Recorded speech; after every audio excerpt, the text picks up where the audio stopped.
ច្បាស់ការហើយតារាចម្រៀងថុលសុភិតិនិងគូស្នេហ៍ជាអ្នកជំនួញអនឡាញស្រីដ៏ល្បីអ្នកនាងឡុងម៉ានីនកំណត់យកថ្ងៃភ្ជាប់ពាក្យនាពេលខាងមុខនេះនៅក្នុងខែសីហាតារាចម្រៀងលោកថុលសុភិតិនឹងត្រៀមចូលរោងការនាពេលខាងមុខបន្ទាប់ពីគូស្នេហ៍ជាអ្នកជំនួញអនឡាញដ៏ល្បីគឺអ្នកនាងឡុងម៉ានីនបានប្រកាសពីពិធីភ្ជាប់ពាក្យទៅតាមប្រពៃណីនៅថ្ងៃទី22ខែសីហាឆ្នាំ2026នេះដំណឹងភ្ជាប់ពាក្យរបស់លោកថុលសុភិតិនិងអ្នកនាងឡុងម៉ានីនបានធ្វើឲ្យអ្នកគាំទ្រជាច្រើនបានសម្ដែងនូវក្តីរំភើបនិងអបអរដែលកាលពីយប់មិញនេះនៅលើបណ្ដាញសង្គមម្ចាស់ប្រេនវ័យក្មេងដែលមានទ្រព្យសម្បត្តិស្ដុកស្ដំអ្នកនាងឡុងម៉ានីនបានបង្ហោះឃ្លីបវីដេអូមួយបង្ហាញពីវិឡាដ៏ស្កឹមស្កៃរាប់សិបលានដុល្លាររបស់ខ្លួនដែលកំពុងសាងសង់ជិតរួចរាល់និងបានភ្ជាប់ជាមួយសំណេរខ្លីជាមួយនឹងចិញ្ចៀនពីរវងថាថ្ងៃដែលរងចាំ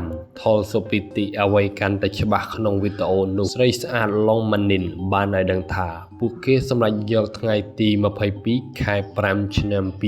2026គឺជាថ្ងៃដែលពួកគេរៀបចំពិធីភ្ជាប់ពាក្យបំរុងចូលរោងការទន្ទឹងទៅនឹងការកំណត់ថ្ងៃពិសេសនេះឡុងម៉ានីនក៏បានបង្ហាញពីការទទួលបានកាដូដ៏ធំសម្រាប់ជីវិតថែមទៀតផងគឺ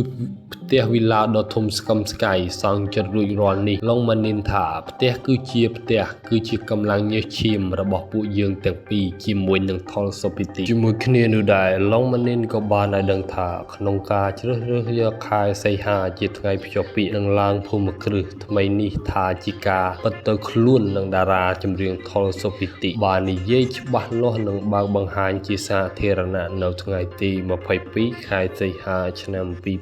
2026ដោយបានចាប់ដៃគូជាមួយគ្នា